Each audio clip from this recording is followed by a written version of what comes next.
Hi Earth Signs, Gemini, Libra, and Aquarius. Welcome po sa ating channel. At ito ay inyong Daily Gabay Tarot reading for October 28, 2023. Please be reminded that this is channel reading po. So maaari kayo magka-relate o hindi.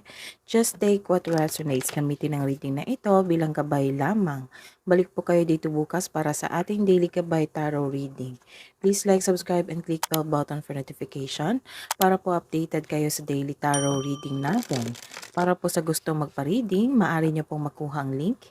Nasa description box po ito. Message nyo lang po ako sa messenger. Maraming salamat po. Spirits Guide, ano po ang ganap today para po kay Spirits Guys, ano po ang ganap today para po kay Gemini, Libra, and Aquarius sa araw na ito, October 28, 2023.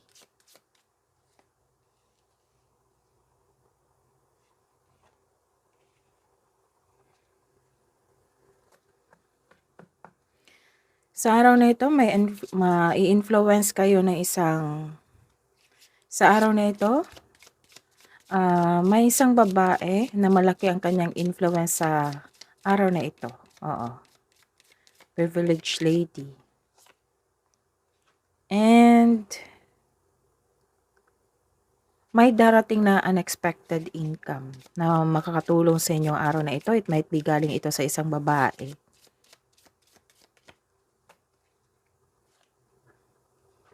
Wow. Sudden wealth. So, may biglaang parating na isang income, isang malaking pera, na makatulong sa inyo, na magkaroon kayo ng financial growth. Maaari itong galing sa isang babae. Or maaring ikaw ito. Wow, claim nyo na. Ang ganda. Prosperity.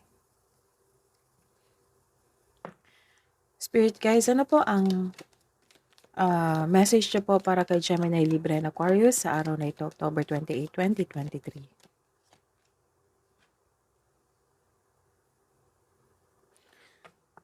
Papunta ka na sa bagong cycle sa inyong buhay. Panahon na po ng isang healing, na mag-reconnect sa inyong sarili and release your emotions. You are decided to heal yourself. And wow, this is the confirmation of your second and third card here.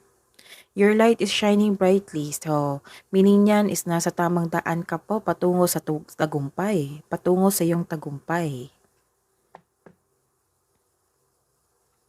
Let's see your energy, Gemini, Libra, and Aquarius sa araw na ito, October 28, 2023.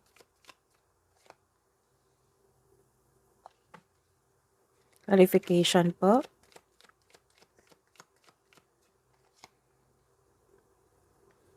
Let's see your career and money. Message na po sa career and money ni Gemini, Libra, and Aquarius, Spirit Sky. Clarification po sa reverse card.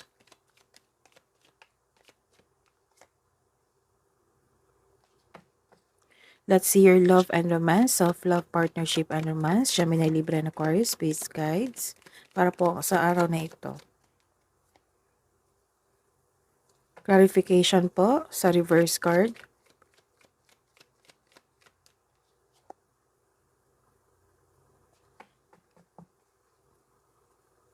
Sa araw na ito, mahinahon po kayo. Matured kayo mag-isip, mapagmalasakit sa kapwa, sa inyong sarili, sa inyong kasamahan sa bahay, sa inyong pamilya. Maari ring emotional po kayo. Nagsiset kayo ng boundaries or guarded kayo while being mindful of those around you. This may be you or this is maybe your kasamahan sa bahay. Blessed po kayo kasi stable. Nakikita ko dito na stable po kayo sa kaperahan, sa buhay karera, or nagkaroon kayo ng stability sa inyong emotion. Nagkaroon kayo ng emotional intelligent. Marunong kayo magbalanse sa inyong emotion. Guarded din kayo. This card tells you na takot kayo mag-isa. Takot kayo mag-isa sa inyong trabaho, takot kayo mag-isa sa bahay. Kailangan may kasama ka, kasama mo yung pamilya mo or partner nyo. The advice is it's time to reach out for support and connection. Use your intuition to guide you towards the meaning that resonates.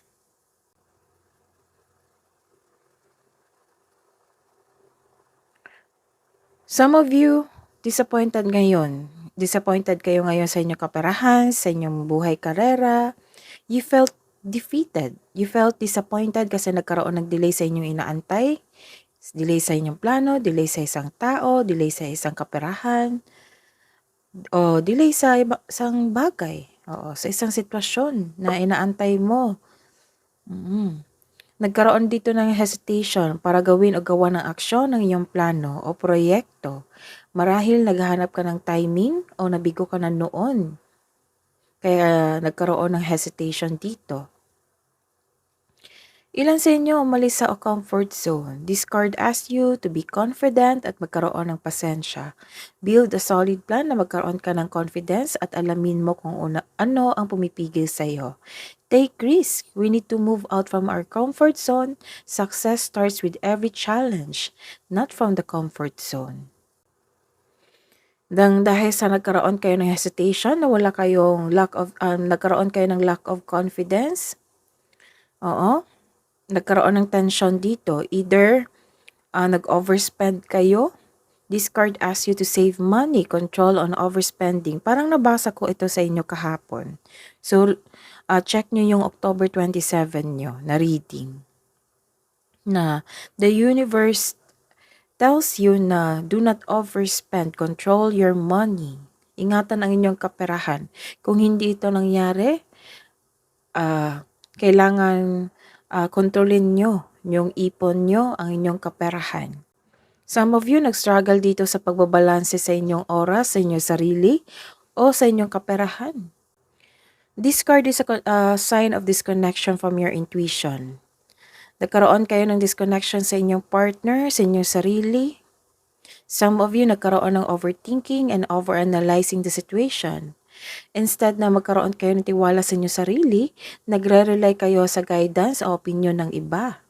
This is also means wala kang alam sa mga pangyayari, you refuse to look within. Sa mga single dyan, ayaw nyo munang makipagrelasyon ngayon o ayaw mo magtanggap ng date, gusto mo munang magpag-isa at mag-isip and evaluate your priorities. And evaluate your priorities and focus on yourself bago ka pumasok sa mundo ng pag-ibig. Para sa mga may relasyon, nagkakaramdam ka ng pagod o stress dahil siguro sa nagkaroon kayo ng hindi pagkakaunawaan. Kasi may nakita ako dito na tension. Marahil nagkaroon kayo ng hindi pagkakaunawaan or away or nagtampo kayo sa inyong partner. Nag-decide kang mag-put ng space para makapag-isip ng mabuti. So this card asks you to relax, calm your mind, and reflect. Sleep and meditation ay kailangan. Hidden truth. Anong iniisip mo? Anong iniisip niya? Para po sa Gemini, Libra, and Aquarius, Spirit's Guide. I left you before you could leave me. Para po ito sa mga single. I want you. Sa mga may relasyon, I wonder if you are happy without me. And I want to be more than friends. Love advice po para sa mga single. Spirit's Guide, Gemini, Libra, and Aquarius sa araw na ito, October 28, 2023. Unleash your inner wild child, get up and dance. And set your intentions with heart and soul. Love advice po para sa mga may relasyon. Deeply. Look deeply within to discover your soul purpose in your relationship. And mag-ingat po sa temptation kasi may reading dito na think carefully about the situation. Mag-ingat po. Baka isa sa inyo, nagkaroon ng temptation sa araw na ito. So, ingatan. Spirits guys, kabuang advice nyo po para sa araw na ito, October 28, 2023, para po kay Gemini, Libra, and Aquarius. Spirit message, observe limitations. limitation and temptation. So, put yourself on limit kasi may karelasyon ka. Or di kaya, pwede din sa sarili mo ito. Oo. Baka kasi makapasok ka sa third party na relationship na hindi mo alam. So, mapagmasid. Kasi naging guarded kayo dito, right? So, put yourself on guard. Put blockages. Para hindi kayo makapasok sa isang third party situation. Then, Dark Night of the Soul. Life brings new meaning. Sa mga nangyayari ngayon, kung nagkaroon kayo ng struggle, kasi nagkaroon dito na disbalance sa inyong kaperahan, right? Don't worry kasi may parating na unexpected income na magkaroon kayo ng wealth, sudden wealth. And the universe tells you na kung mangyari sa araw na ito na magkaroon kayo ng unexpected income or sudden wealth, control your money, control your financial, do not overspend. Pag-isipan ng mabuti. Kasi sayang naman.